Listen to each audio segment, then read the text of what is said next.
αγριολούλουδα της παραλίας μας. Είναι ο κρίνος της θάλασσας ή αλλιώς τα κρινάκια μας. Είναι αυτοφυή αρωματικά φυτά, πάρα πολύ όμορφα, με βολβό και με ωραία άσπρα άνθη. Φύεται σε όλες τις παραλίες μας, ακόμα και στο νησί, στα δύο νησάκια, τη Χρυσή και το Κουπονήσι, που είναι αμμουδερά νησιά και φύεται και εκεί τα κρινάκια μας. Τα κρινάκια μας προστατεύονται από την νομοθεσία και απαγορεύεται η μεταφύτευσή τους.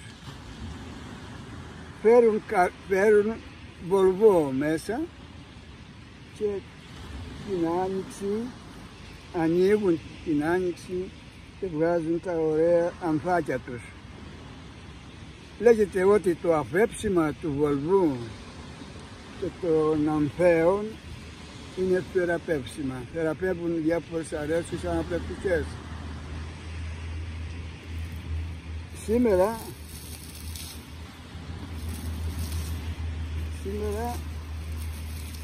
φυτρώνουν τον μήνα Μάιο και τελειώνουν, όπως βλέπετε, τον Οκτώβριο, τέλος Οκτωβρίου. Έχουν πολύ δυνατό άρωμα και δεν επιτρέπεται να τα κόβουμε και να τα βάζουμε σε ανθοδοσείο, γιατί μυρίζουν τόσο πολύ δυνατά που μπορεί τη νύχτα να πάθουμε κάποιο πρόβλημα με την αναπνοή μας. Αυτά τα φυτά ζουνε και επιβιώνουν κάτω από τις πιο δύσκολες καιρικές συνθήκες, ακόμα και στην ξηρασία.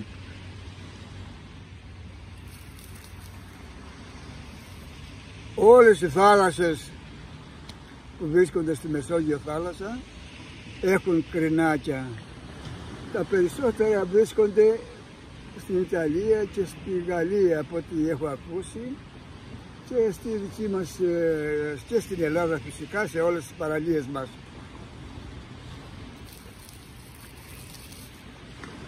Να κάνουμε μια βόλτα, να δούμε το δάσος που υπάρχει εδώ σε αυτή την παραλία από τα κρινάκια μας.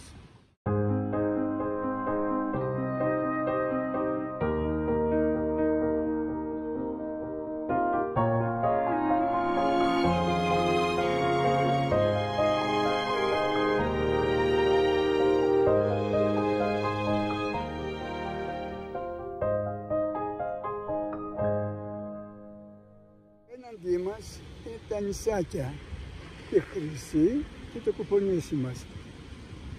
Έχουν πολύ μεγάλο τουρισμό αυτά τα νησιά. Κάθε χρόνο τα επισκέπτονται 100.000 περίπου τουρίστες.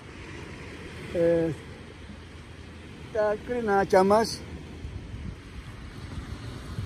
προστατεύονται και απαγορεύεται από η μεταφύτευσή τους αλλού.